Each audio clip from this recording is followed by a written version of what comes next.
Fala pessoal, tudo bem com vocês? Eu espero que por aí esteja tudo na paz. Bem-vindos a mais um vídeo do canal para a gente responder mais uma bateria de questões comentadas de informática para que você chegue aí no dia da sua prova bem preparado, bem afiado e consiga tirar uma boa nota nessa disciplina de grande importância.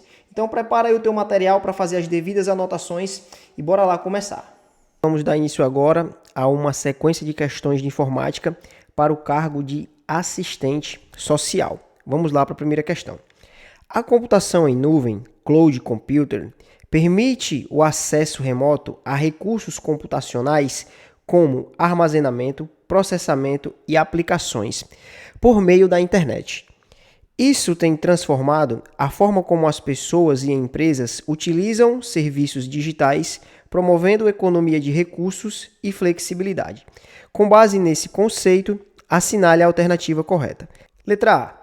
Backup em nuvem não permite armazenamento de cópias de segurança fora do dispositivo local. Item falso.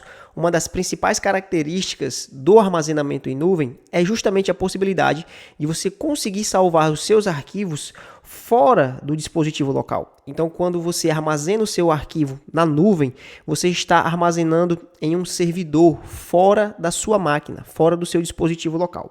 Letra B. Os serviços em nuvem exigem instalação obrigatória de softwares específicos da empresa que está oferecendo os serviços em todos os dispositivos. Item falso, não há nenhuma lógica com relação a essa exigência de instalação de softwares específicos. Letra C. Google Drive e OneDrive são exemplos de serviços baseados em computação na nuvem. Item correto, tá? Google Drive é a ferramenta de armazenamento em nuvem da Google e o OneDrive é a ferramenta de armazenamento em nuvem da Microsoft. Letra D. A computação na nuvem depende exclusivamente de conexão via cabo. Nada a ver, isso aqui é errado. A computação na nuvem não oferece escalabilidade, sendo limitada a servidores físicos. Item falso, então o gabarito da nossa questão, letra C. Qual comando do prompt de comando, CMD, do Windows é utilizado para exibir a configuração da rede atual? Então, no Windows, você utiliza o CMD para verificar as configurações de rede utilizando o comando ipconfig. E Emerson, se essa questão tivesse falando sobre o Linux, qual seria o comando para verificar as configurações de rede? Seria o comando ifconfig. Então, o gabarito da nossa questão aqui, como se trata do Windows, ipconfig, letra B. Qual dos seguintes exemplos abaixo é de serviço de computação em nuvem do tipo SaaS, ou seja, software como serviço? Então, para os tipos de computação em nuvem, você vai encontrar a computação em nuvem do tipo IaaS, que oferece a infraestrutura como serviço. Você vai encontrar a computação em nuvem do tipo PaaS, que é a plataforma como serviço, e a computação em nuvem do tipo SaaS, que é o software como serviço. Nesse caso, o serviço ele já existe, o programa ele já está existente na internet, apenas para que o usuário possa ir lá utilizar. São exemplos bem comuns: o webmail, serviços online de criação de documentos, como, por exemplo, a ferramenta Microsoft Office 365, que por meio dessa ferramenta você tem acesso a programas de texto e planilhas, por exemplo. Desse modo, você consegue utilizar essas ferramentas de forma online, sem necessitar de instalação do programa. Então, o gabarito da nossa questão, letra D. Nossa próxima questão possui 4 itens e essa questão vai falar sobre redes sociais e computação em nuvem. Então, vamos aqui analisar o primeiro item.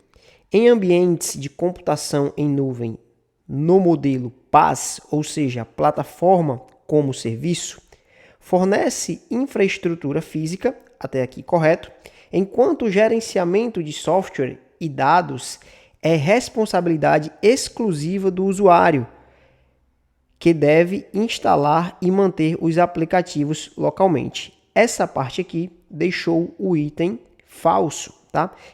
Para o tipo de computação em nuvem, a empresa fornece tanto a infraestrutura como também o suporte de software. Não há que se falar de responsabilidade exclusiva do usuário. Primeiro item falso. Então a gente já consegue eliminar a letra B, a letra C e a letra E.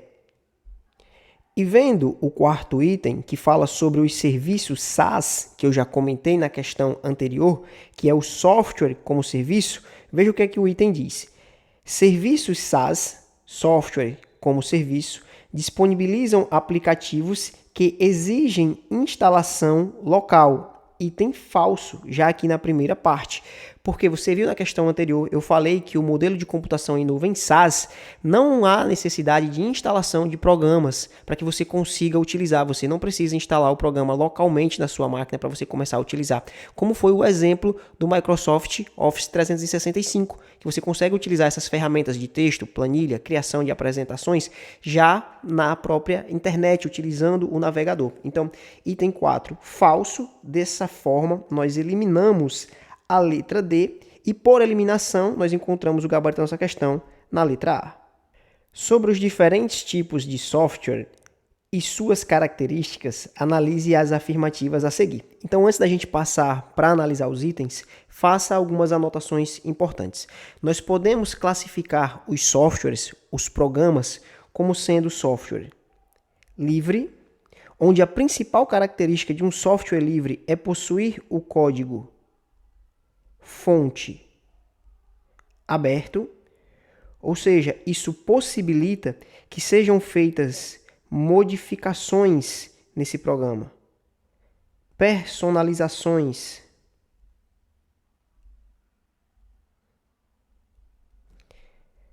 Outro software pode ser do tipo proprietário,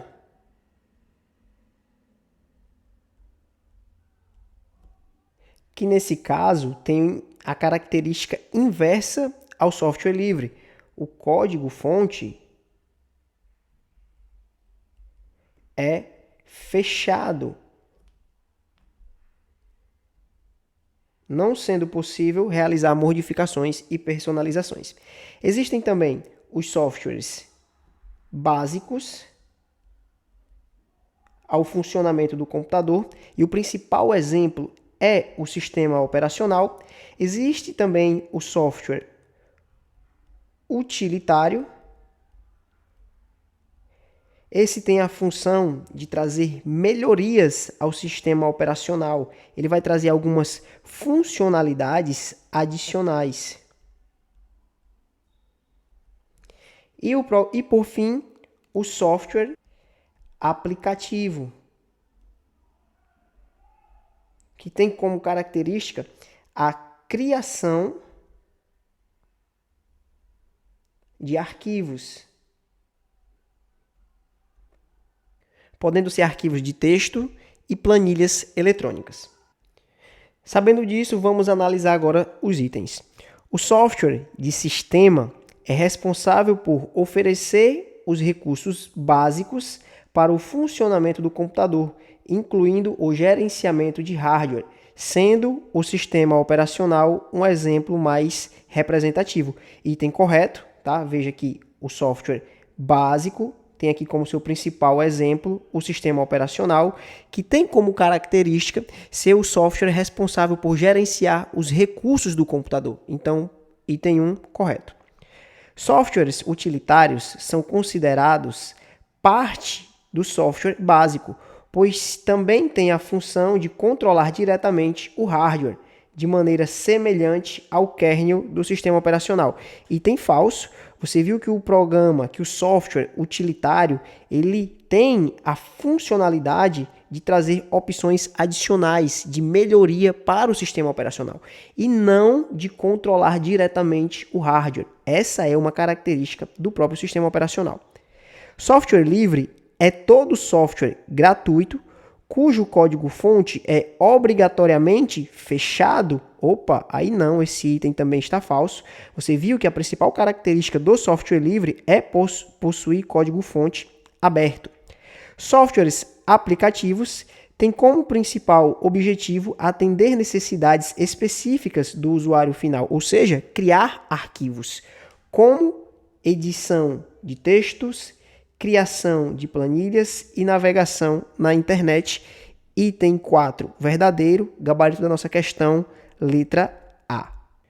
O gerenciador de tarefas do Windows é uma ferramenta essencial para o monitoramento e controle do desempenho do sistema, permitindo aos usuários visualizar processos em execução, analisar o uso de recursos como CPU, memória e disco, além de gerenciar aplicativos e serviços em tempo real. Com relação às funcionalidades do gerenciador de tarefas, qual das seguintes ações pode ser realizada diretamente por meio dessa ferramenta? Então, pessoal, questão bacana, ferramenta gerenciador de tarefas, que sempre aparece aí em questões de prova. Então, faça essa anotação do enunciado, porque ele já traz o conceito para essa ferramenta de forma perfeita, bacana. Então, faça essa anotação e mais uma muito importante com relação a um atalho que você consegue abrir o gerenciador de tarefas diretamente, ou seja, por meio do atalho tecla Ctrl